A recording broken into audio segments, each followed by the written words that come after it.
Tantor Audio, a division of Recorded Books, presents The Role I Played, Canada's Greatest Olympic Hockey Team, by Sami Jo Small. Narrated by Chloe Cannon. Introduction. The Canadian national women's hockey team is one of the most successful teams in all of sports history. Not just women's history, but all of history. The team won 4 straight Olympic gold medals from 2002 to 2014 and were world champions for 14 straight years, from 1990 to 2004. I was just a small cog in its operation, serving as a goaltender for 11 years, from 1997 to 2008. The most incredible aspects of being on this team were the people I was fortunate to meet and the adventures we took together all around the world. This book took me nearly a decade to complete. I wrote the rudimentary bones of the book in just under a year, took another 2 years to research and fill in the blanks. I then had a baby while working full-time and doing what some will say was playing professional hockey, and others will say was toiling away in obscurity. Regardless, the book got put on the shelf while life took over. I dedicated myself to once again becoming the goalie I knew I could be, while working full-time as a professional speaker to earn the primary income for our family, while my husband pursued his Olympic dreams. Our laundry was filled with sweaty workout attire and baby clothes covered in spit up. But I loved every moment. When my daughter started kindergarten, I dusted off the manuscript and thought, now what? Thankfully, I had many I could call on for support, a vast network accrued over a lifetime of incredible opportunities.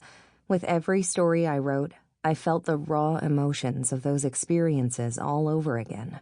I am thankful for the incredible support of my husband, who had to listen to me recount stories of big saves or bad games years later. I am sorry I often went to bed angry at having been cut from a team, or sad that I had lost a loved one several decades ago.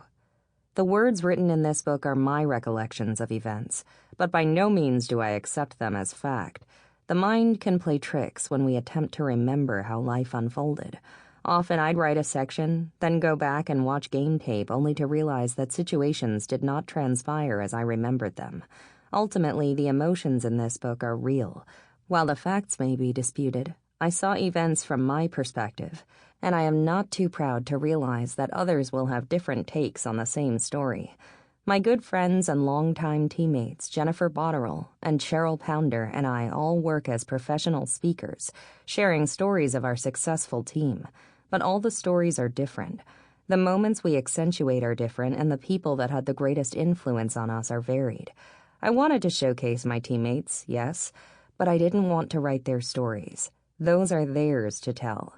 These are my stories, from my perspective, about the events as they happened to me. This is a story of hope, belief, and persistence. To my goalie partners over the years, I owe you an immense debt of gratitude. I'm sorry you are often portrayed as the antagonist in this book. We were in constant competition. Only one goalie can be in the net, and I always wanted to play. But I learned everything I know from watching you. I often envied you in our competitive environment, but observing your skills, your professionalism, and your love of the game was a joy, and my greatest honor is having been your teammate. To my defensemen, I'm sorry I had to highlight your mistakes in this book. Often your mistake followed by my mistake led to a goal, and this book is about a lot of goals. But know that I appreciate the thousands of good things that you did that went completely unnoticed by most but me. You are the true unsung heroes of the game. I apologize to the coaches that are not always depicted in the best of light in this book. In my bubble as a player, I didn't have the maturity to see my coaches as people, with real lives, with real emotions. I've gained greater understanding with time, perspective, and the realization that I was not the only one you had to worry about. Through sport, you taught me valuable life skills. Every story needs villains, but I hold no grudges, and hope you won't. I have the utmost respect for each of you and the difficult decisions you had to make. Ultimately, I want you, the listener, to understand what made our team successful. I want you to appreciate the various personalities that created the fabric of our team, and how each person had an impact on me, how we impacted each other. We were all thrust into different roles throughout our careers, struggling to maximize our potential while still contributing to the team. In 1997, during my first year with the national team, I was asked to write a short message to the rest of my teammates traveling to an away game. I chose the quote, "To win the game is great. To play the game is greater. But to love the game is the greatest." In the end, hockey gave me the greatest reward of all. I truly love the game. Part 1. 1. Becoming a hockey player. September 1997, my first Olympic tryout. I'm alone in a large dressing room in Calgary, goalie bag at my feet. The room smells of the men's league players from last night. I can hear the constant buzz of the refrigeration system. Nothing about this scene is new to me, aside from trying out for a women's team. This evaluation will seal my fate. I don't know who will be with me on the ice. Play well today, and I stay to try out for a spot on the first ever Canadian women's Olympic hockey team. Play just okay, and I'll resume my life. Catch tomorrow's flight to California and start my senior year in engineering at Stanford University. I'm on a full track and field scholarship to throw discus and javelin, but surprisingly, I'm here in Calgary to be a goalie. Today is a special tryout just for me. Team Canada selected the rest of the 28 girls back in May. I didn't know about those tryouts as I was playing on a men's club team at Stanford, away from scouts, away from the limelight, and away from women's hockey. This room is eerily empty. I sit on a wooden bench. A solitary gray practice jersey hangs behind me. It has the Team Canada hockey logo on the front. I've never earned the right to wear a national team jersey before. The one I wore for successive school pictures doesn't count. I leave it on its hanger, not daring to move the sacred object until I need it. Ripping the luggage tag off the straps, I lob them into the garbage at the center of the room. I unzip my bag and occupy myself by pulling out various pieces of armor needed for practice that starts in approximately 45 minutes. I'm not used to having this much space or time. Never at a practice this early, I poke my head out of the dressing room, but there's no one in sight. The actual women's national team dressing room is at the end of the hall, but I see no movement. I feel like I'm the only one at the rink today. Heading back into my room and with nothing else left to do, I start to dress. 1989. Trailblazer. My life on boys' teams. The St. Vital Victorious Bantam AA boys' room is loud with chatter, jammed with my 13-year-old male teammates at various stages of gearing up. Playing hockey, I've never known anything but a room full of boys. I'm always the only girl. The boys who arrive after me run to the bathroom to put on their undergear clothes. There's nowhere private for me to change, so I cleverly have the garments I will wear to play hockey on beneath my street clothes. The room is almost full, but my bag and I squeeze in next to Jamie Bettens, one of the few guys I hang out with outside the rink. He's always been my champion, and his mom is one of my biggest fans. I've been teammates with many of these guys since we were little, so this isn't embarrassing for me. What is routine for me was probably awkward for the new guys for the first few weeks of the season, but now it's normal. I hunch towards the wall trying to conceal my sports bra from my team and quickly change my t-shirt. I begin to suit up amid the chaos. My hand digs through my bag for my garter belt. I stand and slide it loosely around my hips. I pull up my red, black, and white wool hockey socks and sit back down, clamping them in place. Despite the loud music, boys shout back and forth across the room to each other. Taunts are part of the routine, and I'm often privy to insider information. "What's with you and Jenna?" yells one of my teammates to our captain. "Don't you want to know?" he shouts back slyly. The more equipment I have on, the more I engage in the room's clamor. Playing hockey since the age of 5, I have always been comfortable being one of the guys. Like most of my teammates, I dream of playing professionally in the NHL. Neither of my parents were hockey people before my brother, Luke, who was my idol. signed up to play as a 6-year-old. I wanted to do everything he did. When I asked if I could play too, my dad, without hesitation, went to the local community club and stood in line with the other parents. "Can I sign up my 5-year-old daughter for the hockey team?" he asked. My brother and I had taken skating lessons dressed in full snowsuits since I was 2. "Are you sure?" said the first man decked out in a blue and white Norbury Community Center hockey jacket. My dad looked down at my hopeful face and nodded. "I don't see why not," said the other gentleman as he turned, shrugging at his peer, and then nodded to my dad. My mom tried to help me dress at home for my first practice, but I already knew how. Studying everything my brother did, I was determined to be independent. "I can do it myself," I said to her, pulling up my woolen hockey socks, my face beaming with anticipation. Officially part of a team, my mom watched her daughter, the only girl at every practice, from the snowbank at the outdoor rink at Norbury. Joy beamed from my rosy cheeks as I glided across the ice. My dad, in his plastic micron skates, was one of our coaches that first year, perhaps more like one of the helpers, lifting kids doing snow angels to their feet. I never wanted him to help me. I wanted to show him I could skate all by myself. Neither one of my parents pushed me. In fact, they often had to curtail my activities, since I wanted to be a part of everything. "So driven," they would say about me to other parents. Always driving me and my brother to activities, they often signed up as volunteers. I never really thought about what it must have been like for them to watch their little girl on the ice with boys, and the flack they must have taken for allowing their daughter to play. Years later, my dad told me someone in the registration line told him that if he signed me up for hockey, that I'd likely never have children. My uterus would be damaged from skating. Of course, my dad ignored the ridiculous comments, kept his cool, and always remained supportive of me. I grew up knowing they were both proud of my brother and me, regardless of the activity, as long as we tried hard. "You starting today?" asks Jamie quietly beside me. I nod yes, with the confidence of a future Olympian, despite being the only female player in the Manitoba Bantam AA League. I grab my last pieces of gear. Jamie taps his stick against my pads, the ritual to wish a goalie good luck. The more equipment I have on, the more confident I feel. I pull my hair back in a low ponytail and slide my helmet on. I slip my hands into my catching glove and blocker. Fully armored, I feel powerful and capable of greatness.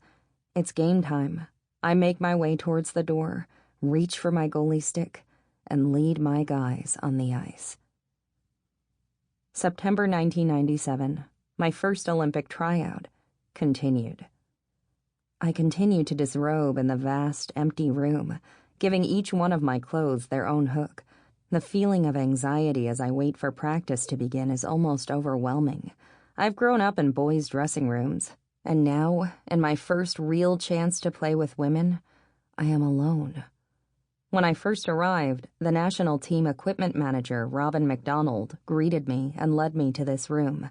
He then left to tend to some tasks, but said he would come get me when it was time to go on the ice. It doesn't take me long before I'm fully suited up. I feel like a gladiator preparing for an unknown battle. And I wait. After what seems like an eternity, Robin knocks at the door. "Time to go." I pull my hair back in the habitual low ponytail and slide my helmet on. I slip my hands into my catching glove and blocker. Fully armored, I feel powerful and capable of greatness. I make my way to the door, reach for my goalie stick, and start the long, solitary walk towards the rink. Every teammate I've ever had, every game I've ever been a part of, every coach I've ever had, and especially 2 parents who believed their daughter deserved to play, have all made these steps possible. August 1997. Belief. The practice. 2 months prior. Focusing on the blade of the player's stick as he crosses the blue line, I can see every line of tape. He's a big, strong guy. Maybe plays junior hockey somewhere. I can tell just by the way he skates that he's good. His stick bends and flexes in exactly the right position, mere millimeters from the puck. A snapshot is coming. I ready myself, flex my knees, and lower a bit in my stance. My pads move apart slightly, exposing my 5-hole. I can see the puck's rotation as it sails towards me. My body knows what to do. I kick out my right leg as my weight falls to the ice. I absorb the puck with my outstretched toe. I haven't told my toe to do that. It just knows. We've been through these motions thousands of times together. The puck ricochets into the corner, narrowly avoiding the lineup of players waiting for their turn in the drill. In one fluid motion, I am back in the ready position and prepare for the next player. This time, it's a woman. I can't tell whom. I don't know these women well enough yet. It's the second drill of practice, and there are only 6 or so women on the ice, scattered amongst the guys. This player is so much smaller than the male shooter, and I must play this differently. I found that out the hard way earlier in practice. Accustomed to a lifetime of playing men's hockey, I understand how most guys shoot. They use their strength to control their shots, often trying to overpower the goaltender. I know what to look for and when to anticipate the shot. Women are stealthier. They don't have the power the men have, so they hold on to the puck longer. They use angles to their advantage and find openings with pinpoint accuracy. For the past week, I'd been on the ice at the Olympic Oval high-performance female hockey camp in Calgary. I had seen a flyer for an elite women's hockey camp, but since the dates conflicted with an international track and field competition for which I was gunning, I didn't sign up. When I didn't throw as well as I had hoped and failed to qualify, I called up my longtime friend, Jillian Russell from Winnipeg, and asked if I could stay with her in Calgary. I was looking forward to training with some of the top female hockey players in Canada, but the skill level was not what I was expecting. I was the oldest by 4 years, and with a much more extensive hockey background. Someone at the Oval camp apparently saw my skill because here I am at a rink somewhere in the heart of Calgary, training with a bunch of professional men and 6 of the women who are about to try out for Canada's first women's Olympic hockey team. The first Olympic tournament for women's ice hockey is 6 months away, but until this morning, I had no idea team selection was imminent. Haley Wickenheiser, a.k.a. Wick, picked me up at 6 a.m. in her tiny VW Rabbit. I was nervous, unsure what to expect. I dragged my Stanford roommates to watch Wick and Team Canada play live at the 1995 Pacific Rim Championships a couple years ago in San Jose, and this morning I am getting the opportunity to play alongside them. Wick's only 19, but already she's been on the national team for 4 years. Originally from Shaunavon, Saskatchewan, her family moved to Calgary when she was 11. She played a ton of boys hockey and was also fortunate enough to play with women at the new hotbed for women's hockey, the Calgary Oval, under the guidance of the Olympic coach, Shannon Miller. The woman skating towards me takes a couple of strides more than the last guy did, and it changes her angle of attack. She's closer. I have less time to react. I shuffle ever so slightly to the right to maintain the correct angle. Trying to make this as hard as possible for her, I take up as much of the net as I can. She cocks her stick straight back. The puck freezes in time. Alone on the ice, I engage my quadriceps, lower my position, and steady my gaze. I can see the position of the blade of her stick. A lifetime of studying this exact moment allows me to read the stick and know she's aiming high. As she brings her stick down, she transfers all her weight to her front leg, creating torque. Her stick first connects with the ice, and then with the puck. She launches the puck in my direction. Anticipating where she'll shoot, I still have to scramble to get my limbs in position. I swing my right blocker hand to my side, angling it in front of the puck. The blocker is a finicky piece of equipment. The puck must hit it at the perfect angle or bad rebounds occur. I have this shot figured out, but it's coming fast. At the last second, my blocker catches up with the puck, and I watch as it hits my outstretched hand, directing it nicely into the corner. No time to spare, I refocus on the next shooter. There's always another shooter, another opportunity. Each situation is different, but on every shot I learn something new, building up a catalog of techniques. Every movement leads into the next, and as practice ends, I realize I played with some of the best female players in the world, and I held my own. 3 weeks later, and I am on a call at my desk in my childhood bedroom in Winnipeg as Wally Kozak, mentor coach for the women's Olympic hockey team, explains how tryouts work for the national team.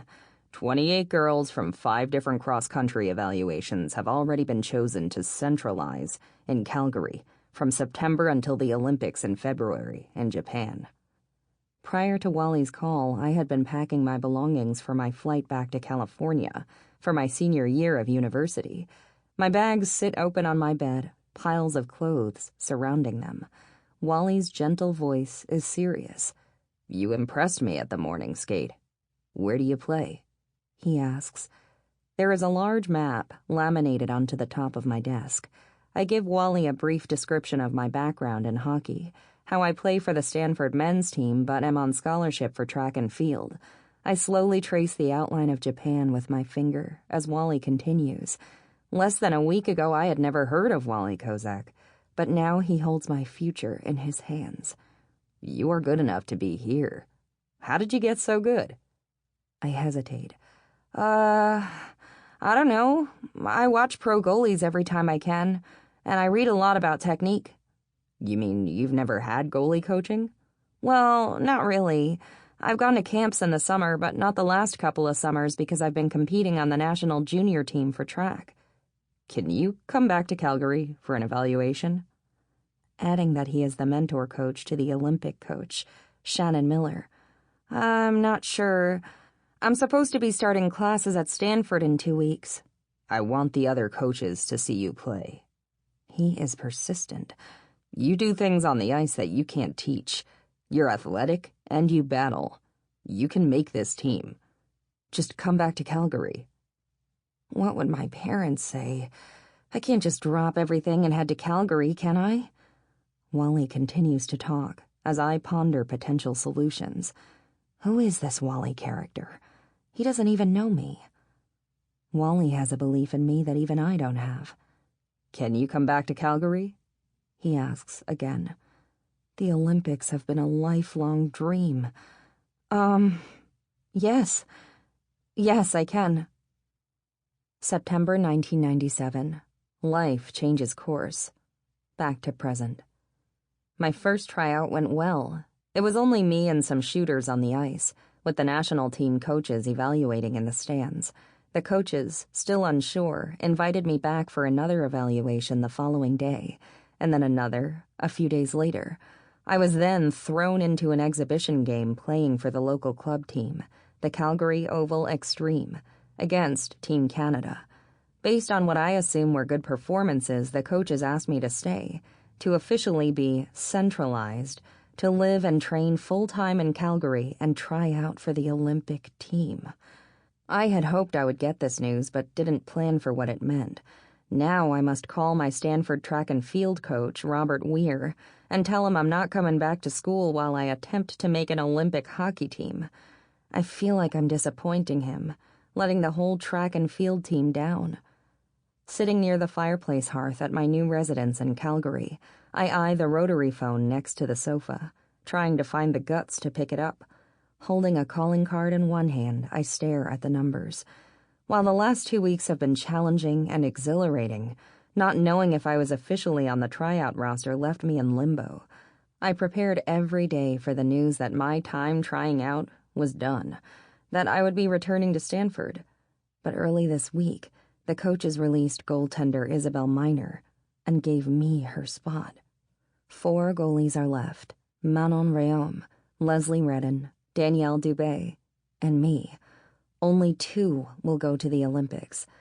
I was staying on my friend Jillian's couch, but 2 days ago, when I found out I was staying, I decided to move in with teammate Nancy Drolet from Drummondville, Quebec. Fortunately, I went to French immersion because Nancy grew up in a very francophone environment. She's been on the team since 1992 and scored the overtime winner at last year's World Championships. We've finished our workouts for the day, and she's lying on her bed, updating her diary. In a moment of courage, I stretch out and pick up the phone to dial. It's an hour earlier in California, but likely Robert won't have left the office yet. Robert is my throwing coach. He recruited me to Stanford, pushed to have me at the school, believed in my abilities, and convinced me that Stanford's academic program was above any other. He lured me with the knowledge that Stanford had a men's club hockey team where I could play if it didn't conflict with track and field. That sold me. When Stanford's head coach discovered I was moonlighting on the men's hockey team, he immediately told Robert to put an end to it. Instead, Robert decided to make training so grueling that I wouldn't want to go to hockey. I did plyometric sessions until my legs felt like they were going to fall off, and I showed up for extra workouts designed just for me at 6 a.m. But despite it all, I still went to hockey. The head coach, unrelenting, finally told Robert he needed to tell me I couldn't play anymore. I fell apart, as if I was missing a part of me. Robert saw my sadness and convinced head coach Vin Lanana that I needed to be a hockey player. "Hockey's a part of her," he told him. At the time, I thought I had no future in the game of hockey, but I still wanted the opportunity to play the game that meant so much to me, even if it was just for fun. On scholarship, track and field had to be my priority, and thanks to Robert's coaching, I competed internationally for Canada's national junior team, while scoring points for Stanford at every weekend meet, representing my school at the NCAAs. The phone is ringing. I am going to have to let down one of my strongest supporters. "Hello? Robert Weir?" A deep British voice answers. "Hi, Robert." I'm trying to sound confident. Am I giving up too much for a mere possibility? A full scholarship to Stanford is an honor and an incredible opportunity. I'm only 1 year away from graduating with a degree in mechanical engineering. Is this sensible? As I stare at the fireplace, I'm suddenly losing my nerve. Last time we talked was late August, immediately after the Canada Summer Games, a multi-sport event hosted in Brandon, Manitoba, my home province. He called to say how proud he was of me for winning gold in the javelin despite a nagging shoulder injury. He told me to take the month off, that I deserved the rest. Now, a month later, my world has completely changed. I'm procrastinating. "How is Winnipeg?" His voice booms. "Good. Great. My mouth is dry. I'm hoping he'll understand and not be too disappointed in my decision." "Why is it good great?" He's aware I'm withholding. I'm not in Winnipeg."